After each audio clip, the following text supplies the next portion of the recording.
कल्याण पूर्वेमध्ये रिषभ सिंग तरुणीला मारहाण प्रकरणामध्ये मोठी अपडेट आता कल्याण न्यायालयामधून मिळत आहे।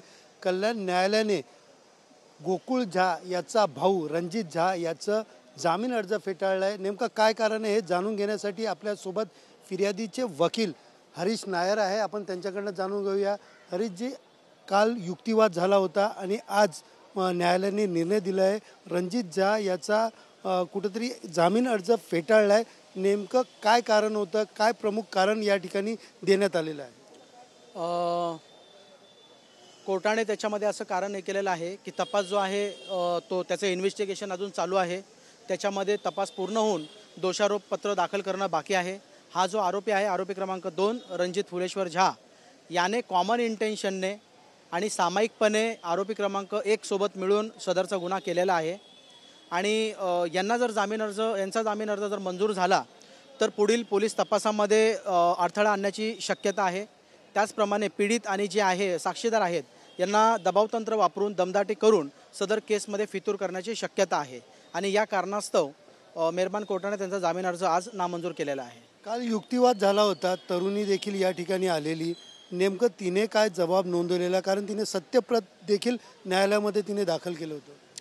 आम्ही जी पीडित आली होती ती वैयक्तिकरित्या कोर्टात हजर होती। आम्ही तिच्या तर्फे त्याचं सत्यप्रतिज्ञापत्र दाखल केलं। त्याच्यामध्ये आम्ही स्पष्टपणे असं नमूद केलं होतं की जे आरोपी आहेत ते परप्रांतीय आहेत।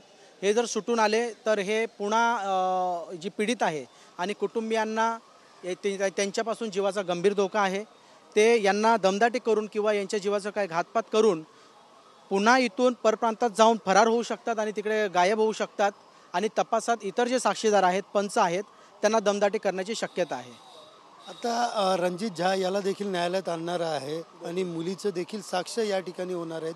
काय नेमका दुपार नंतरच्या घडामोडी न्यायालयात असणार आहे?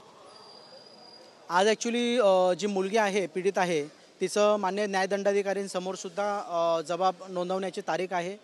आणि जो आरोपी आहे गोकुळ झा याला मानपाडा पोलीस स्टेशन येथे जो गुन्हा रजिस्टर आहे सरकारी कामात अडथळा आणल्याप्रकरणीचा, त्याच्यामध्ये आज पोलीस रिमांड कामी त्याला कोर्टात आणणार आहेत। परंतु आम्ही माननीय प्रथमवर्ग न्यायदंडाधिकारी कोर्टाला विनंती करणार आहोत की मुलीचा जो जबाब नोंदविण्यास पुढील तारीख देण्यात यावी असं आम्ही विनंती करणार आहोत। त्याच्यामध्ये बघूयात मेहरबान कोर्ट काय आदेश देतात ते। एकंदरीत पाहायला गेलं तर आज त्याचा जामीन अर्ज फेटाळला आहे। तर आपल्यासोबत आरोपीचे वकील सुदाम गव्हाणे हे देखील आहेत। सुदामजी, आज त्याचा जामीन अर्ज फेटाळलेला आहे, नेमकं काय कारण आहे आणि याचं पुढं आपण एक वकील म्हणून त्यांचं म्हणजे पुढं काय तुमची रणनीती असणार आहे?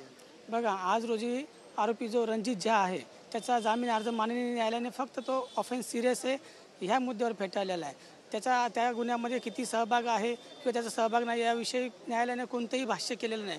फक्त एकच कारण नमूद केलेलं आहे की हा जो गुन्हा आहे तो सिरियस आहे आणि तपास अजून पूर्ण झालेला नाही, या कारणाने तो जामीन अर्ज फेटाळला।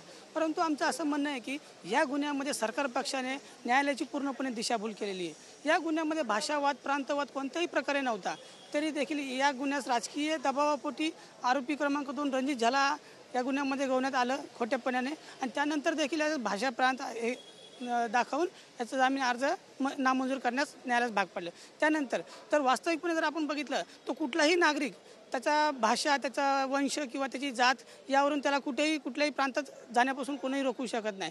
तरी देखील या प्रकरणास भाषावाद, प्रांतवादाचं स्वरूप देऊन जो आहे गुन्हा त्याचं एक मोठं स्वरूप करण्यात आलेलं आहे आणि अशाप्रमाणे हा जो दिशाभूल करण्यात आलेली न्यायालयाची आणि त्यामुळे माननीय न्यायालयाने प्रस्तुत जो अर्ज आहे जामीन अर्ज तो नामंजूर केलेला आहे। पुढं काय करणार आहात आपण? उच्च न्यायालयात जाणार, कशा प्रकारे त्याला जामीन मिळावा यासाठी प्रयत्न? आता जो आरोपीचा जामीन अर्ज नामंजूर झाला त्यानंतर आम्ही लवकरात लवकर त्याचे पेपर वगैरे सर्टिफाईड कॉपीज घेऊन योग्य त्या न्यायालयामध्ये त्याचा जामीन अर्जाचा अपील करणार आहोत आणि त्याचा लवकरात लवकर सोडवण्यासाठी प्रयत्न करणार आहोत।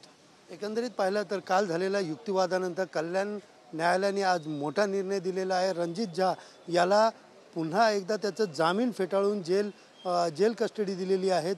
तर दुसरीकडे पाहायला गेलं तर गोकुळ झा याला देखील थोड्या वेळातच न्यायालयात आणणार आहेत आणि गोकुळ झाला एका वेगळ्या म्हणजे सरकारी कामात अडथळा घालणं या गुन्ह्यात देखील ताब्यात घेणार असल्याची माहिती पोलिसांकडून मिळत आहे। कॅमेरा पर्सन गणेश रहाटेसह सुनील जाधव, TV9 मराठी, कल्याण।